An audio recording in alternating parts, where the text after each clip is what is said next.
Кыргыз Республикасынын куралдуу күчтөрүнүн апталык аскердик жаңылыктары. Сиздер менен мен Элиза Арапбаева, саламатсыздарбы?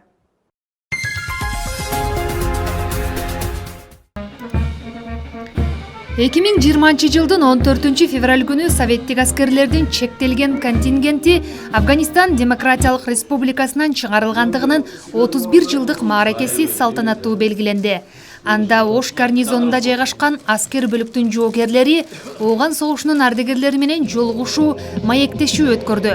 Иш-чара Ооган согушунун тарыхы жөнүндө видеофильм менен башталды. Маанилүү мамлекет болгон Ооганстан өз алдынча королдук болсо да, СССР Мухаммед Закир Шахтын өкмөтүнө жардам берип турган. Советтик республиканын таасири астында элдик демократиялык партия түптөлүп, 1960 жылы партия мүчөлөрүнүн саны абдан көбөйгөн.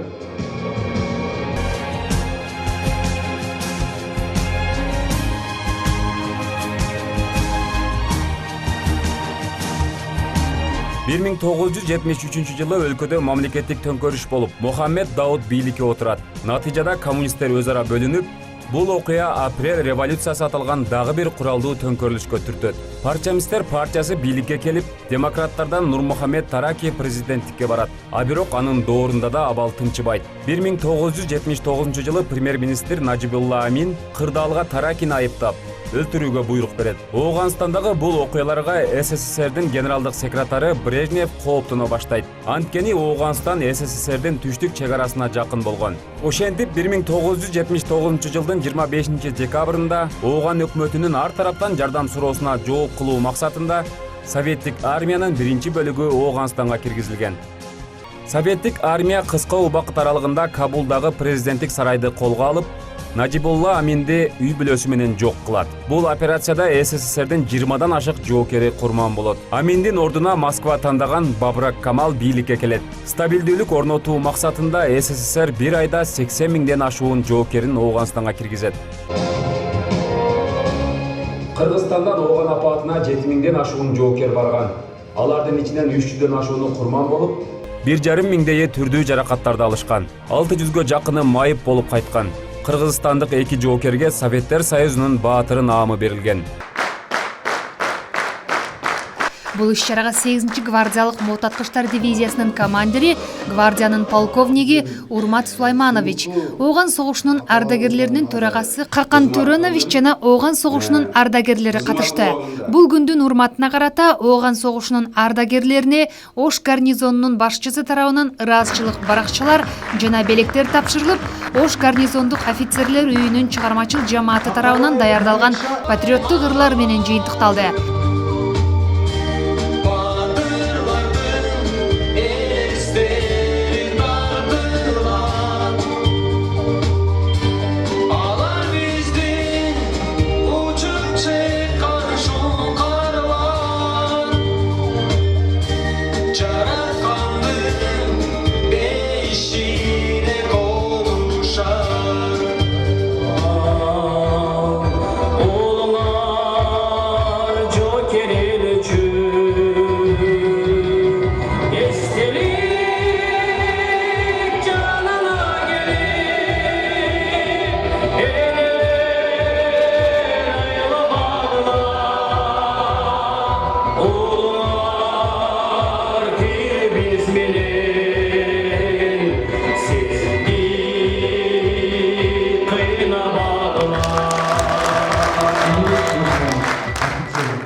Бүгін Ооган согушунун Афганистандан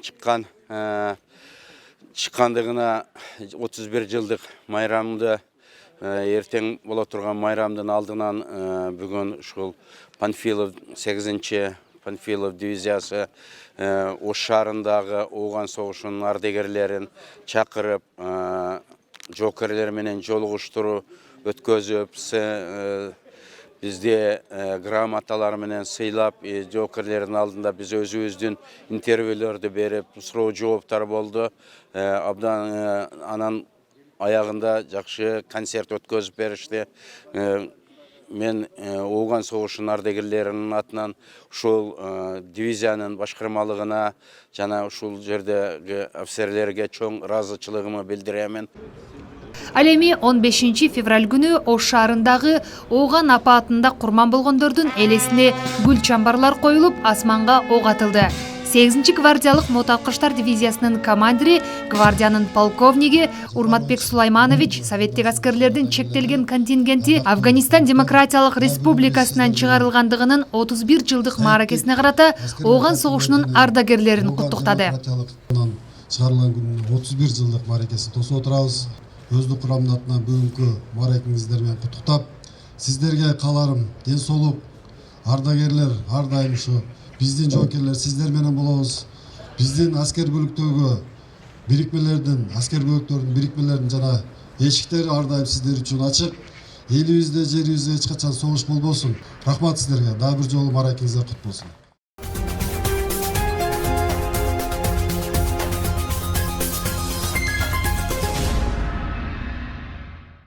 Кыргыз Республикасынын куралдуу күчтөрүнүн кургактагы аскерлеринин кол башчысынын 2020 жылга түзүлгөн планынын негизинде түштүк аймагында жайгашкан аскер бөлүктөрдүн командиринин куралдануу боюнча орун басарлары менен жыйын өткөрдү. Жыйындын негизги максаты аскер бөлүктүн өздүк курамынын билим деңгээлин көтөрүү болуп саналат. Через жардамы боюнча, аппараттардын жардамы боюнча жетпеген май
Түз тур.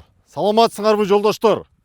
Буңуз жолдош мөр. Эркин тур. Кыргыз Республикасынын куралдуу күчтөрүнүн кургактагы аскерлеринин кол башчысынын 2020 жылга түзүлгөн күжүрмөн планынын негизинде түштүк аймагында жайгашкан аскер бөлүктөрдө взводдун күжүрмөн ок атуусу өткөрүлдү. Машыгуунун максаты келе жаткан душмандын мизин кайтаруу жана биргелешип жок кылуу болуп саналат. Бүгүнкү күнү Чагындоо күжүрмөн даярдык планынын негизинде Чагындоо ротасынын Чагындоо взводунун өздүк курамы менен күжүрмөн ок атуу планы темасы взводдун көзөмөл кайтаруусунда окуу максаттары бөлүмчө командирлеринин взвод командиринин күжүрмөн даярдык деңгээлин жогорулатуу жана теориядан алган практикалык жүздө деңгээлин көтөрүү. Үчүнчү, моралдык психологиялык абалын согуш талаасында жогорулатуу.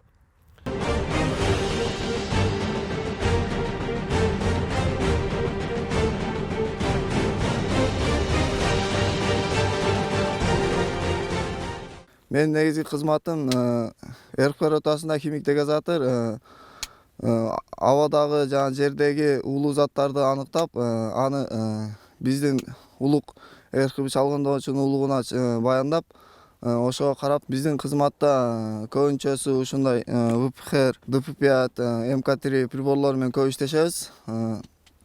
Кызмат жагат. Кызматым мекенге 23 февраль мекен коргоочулар күнүнүн майрамы менен чын жүрөктөн куттуктайм. Көптөгөн жетишкендиктерге жетишсин. Дагы кыргыз армиясы дагы өсүп өнүгөрсүн деп. Нокат райондук Төлөс айылына караштуу ата-энем Досматов Имат, апам Досматова Нурчехрага салам жолдойм. Жана досторума, бир туугандарыма салам жолдойм. Взводдун ок атуу машыгысын аткаруудабыз. Бул жер взводдун таяныч пункту деп эсептелинет. Бул жерде турчу иш кагаздар коюлат и взвод командиринин аянтчаны ок атуу талаасыны байкай турган приборлор коюлат. Андан сырткары ротанын же болбосо взводдун радиотелефонисти жанында болот. Ал себеби башкаруу пунктуна же болбосо батальондун башкаруу пунктуна чыгуу үчүн. 23 февраль ата мекенди коргоочулардын күнү менен ротанын атынан, өздүк курамынын атынан жана бүт аскер бөлүктүн атынан куттуктайм. Бүгүнкү күндө азыр пландын негизине ылайык чалгындоо ротасынын топтун күжүрмөн ок атуусу өтүп жатат. Биздин эң негизги максатыбыз өздүк курамдын практикалык деңгээлин жогорулатуу жана ошондой эле өздүк курамдын моралдык жана психологиялык абалын жогорулатуу болуп эсептелинет. 23 февраль куралдуу күчтөрүнүн жалпы аскер кызматкерлерин майрамы менен куттуктап кетем.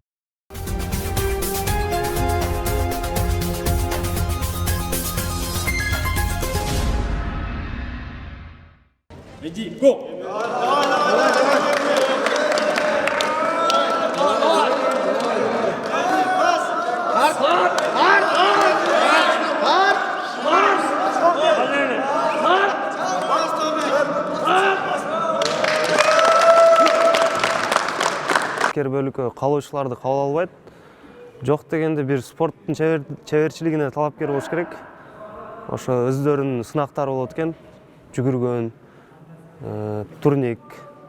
Ошолордон даярданып, өткөн мындай мыкты даярдыгы бар катардагы жокерлерди алат экен да бул аскер бөлүккө. Мен спорттун эркин күрөш менен машыккам. Спорт чеберлигине талапкермин. Көп нерсени үйрөндүм. Мындай өзүм да билбейт элем мындай. Ок атууну, күжүрмөн даярдык, тоо даярдыгы, тоодо кантип жашайт, шамдагайлык, чыдамкайлык. Ушу көптөгөн өзүмө керектүү, жашоомо керектүү сапаттарды үйрөндүм. Атайын багыттагы бригадада кызмат кылсам деп ниет кылчумун. Ошо ниеттин толугу менен аткарылды десем болот. Бул жакка келатканда ар кандай ар этаптардан өттүк. Сол тоскоолдуктардан өтүп анан ушу мыкты күжүрмөн даярдыгы бар балдар азыркы учурда катардагы жокерлер келди. 23 февраль мекенди коргоо жана ошондой эле 23 февраль мекенди коргоо күнүндө бардык мекенди коргоочуларды келе жаткан майрам менен куттуктайм. Илбис бригадасына келгениме мен кубанам. Жаштык кезде ошо спецназ деп эңсечүмүн. Спецназ бригадасына кызмат өтөйүн деп ошол максатка жеттим деп ойлойм. Өзүм деги эле высший образованныймын. Окуу жайды бүтүп келип, буюрса лейтенант званиясы менен офицер болуп чыгам, Кудай кааласа. 23 февраль ата мекен коргоочуларынын күнү менен бардык кыргызстандыктарды куттуктайм.